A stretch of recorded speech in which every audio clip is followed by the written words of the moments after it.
Hello नमस्कार, स्वागत है आप सबका आपके अपने उत्कर्ष यूट्यूब चैनल पर।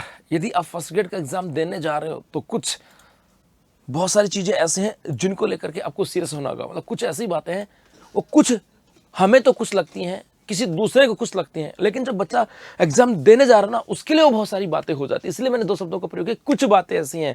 इसका मतलब है क्योंकि कुछ बातें ऐसी होती हैं जिनको लेकर के एक बच्चा बहुत सीरियस होना भी चाहिए, और उनके लिए वो बहुत सारी बातें होती है। बहुत सारी इसलिए क्योंकि उन्हीं के बिहार पर उनका सिलेक्शन होना या न होना निर्भर करता है। जी हाँ, यदि आरपीएससी फर्स्ट ग्रेड की बात करें, स्कूल व्याख्याता पेपर फर्स्ट जीके की बात करें, आपका सिलेक्शन क्यों तय करता है। जी हाँ, यदि हम बात करें आरपीएससी की, तो मेरे भाई इस आरपीएससी के द्वारा रिसेंटली अपने यहाँ पर कुछ चेंजेस किए हैं। चेंजेस कह दो या मॉडिफिकेशन कह दें, ये इन्होंने किया है।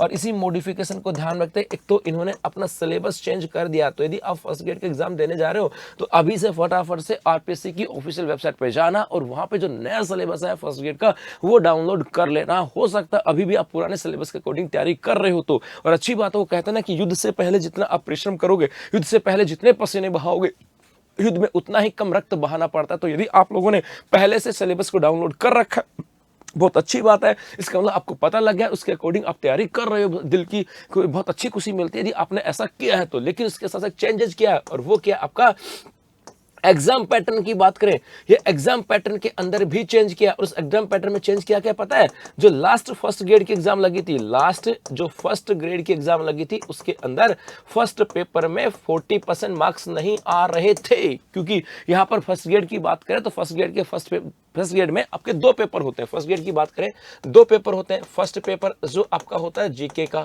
और सेकंड पेपर की बात करें ये होता है आपका सब्जेक्ट का। और यहाँ पे सब्जेक्ट तो यूं होता है कि सब्जेक्ट पे आधार पर सिलेक्शन होता है। यूं ही लगता था कि सब्जेक्ट के आधार, जिनका सब्जेक्ट बेहतर है उनका सिलेक्शन हो जाएगा। ऐसा क्यों कह रहा, फर्स्ट पेपर तो निकल जाता क्योंकि फर्स्ट पेपर के अंदर प्रश्न बड़े इजी से आते थे, स्टैटिक टाइप के प्रश्न आते थे और हम लोग निकाल करके आ जाते थे। लास्ट में एक महीना पढ़ लेते थे और फर्स्ट पेपर निकल जाता था। सेकंड पेपर में स्कोर होता, उसका सिलेक्शन हो जाता। लेकिन अब चीजें बदल गई क्योंकि भैया एक शिक्षक का काम सिर्फ वहां पे जाकर के अपने सब्जेक्ट को नहीं पढ़ाना, एक शिक्षक को वहां पे जाकर के बच्चों के सामने एक ऐसी पर्सनालिटी के रूप में रिप्रेजेंट करना है कि भैया वो एक शिक्षक है और बच्चा कुछ भी पूछ सकता है। सपोज करो आप 11वीं क्लास में पढ़ा रहे हो, आप अपना सब्जेक्ट पढ़ा रहे हो, बच्चे ने कुछ और एक्स्ट्रा पूछ लिया तो इसका मतलब शिक्षक की जिम्मेदारी होती है कि बच्चे की हर एक जिज्ञासा को शांत करे। और इसीलिए उस टीचर के अंदर बाकी सब्जेक्ट भी पढ़ाए जाते हैं, जीके इसलिए पढ़ाया जाता है। तो यहाँ पर अब लेकिन इसने एग्जाम पैटर्न में बदलाव किया। एग्जाम पैटर्न बदलाव का मतलब था कि मेरे भाई पढ़ना पड़ेगा, क्योंकि बिना पढ़े तो होगा नहीं। तो जो एग्जाम पैटर्न में जो बदलाव किया उसका रिजल्ट ये निकला कि जो लास्ट फर्स्ट ग्रेड की एग्जाम लगी थी वहां पर ये हुआ कि 40% मार्क्स आ ही नहीं रहे थे।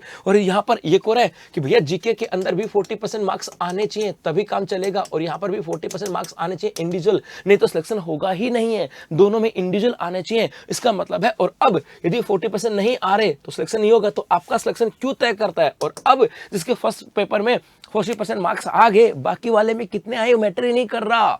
बाकी वाले के अंदर भी आप पास हो गए, 40% आ गए, और फर्स्ट में 40% आ गए, आपका सिलेक्शन हो रहा है। इसका मतलब है रिसेंटली मैं 3 एग्जामों से बता सकता हूं, इन 3 एग्जामों से देख रहा हूं कि फर्स्ट ग्रेड के अंदर सिलेक्शन का जो आधार है वो हमेशा फर्स्ट पेपर ही रहा है। और इससे पहले की बात करें तो पहले भी पेपर फर्स्ट ही रहा था। सब्जेक्ट कहते तो थे, सब्जेक्ट आधार होता भी है, सब्जेक्ट मजबूत भी होना चाहिए, लेकिन मेरिट जो बनती थी वो फर्स्ट पेपर से बनती थी। और आज जो सिलेक्शन हो रहा है वो फर्स्ट पेपर से हो रहा है। तो मेरे भाई इस बदला हुआ सिलेबस और बदलते हुए एग्जाम पैटर्न के अनुसार आपको तैयारी करनी है। यदि बदलते हुए एग्जाम पैटर्न के अनुसार आपकी तैयारी नहीं है तो फिर बहुत सारी गड़बड़ है। और अभी तो समय है, उस समय के अंदर सुधारा जा सकता है अपने आप को, उस समय के अंदर बदलते एग्जाम पैटर्न के अनुसार अपनी तैयारी को बेहतर बनाया जा सकता है। और इसी आपकी बदलती हुई जो परिस्थिति है उन्हीं के अकॉर्डिंग आपके एग्जाम को और बेहतर बनाने के लिए, आपकी तैयारी को बेहतर बनाने के लिए, आपके अंदर एक नया कॉन्फिडेंस देने के लिए उत्कर्ष क्लासेस मना रहा है अपना तैयारी का महोत्सव। जी हाँ, यहाँ पर आपके उत्कर्ष अपने शिक्षक भर्ती के सभी ऑनलाइन कोर्सेज के ऊपर फ्लैट 20% का डिस्काउंट है। अब मैं क्यों कह रहा हूं ये बात, क्योंकि बदलता हुआ एग्जाम है,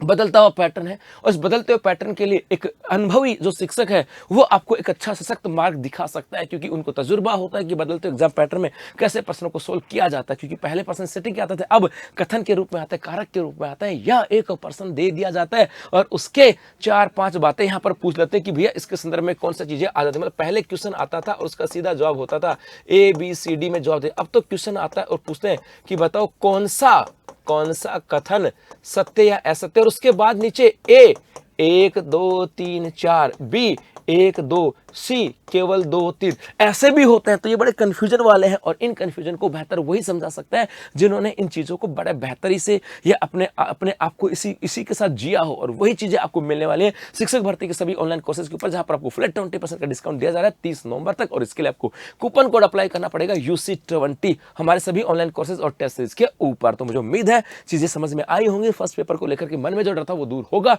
और इस बार सफलता मिलेगी। धन्यवाद।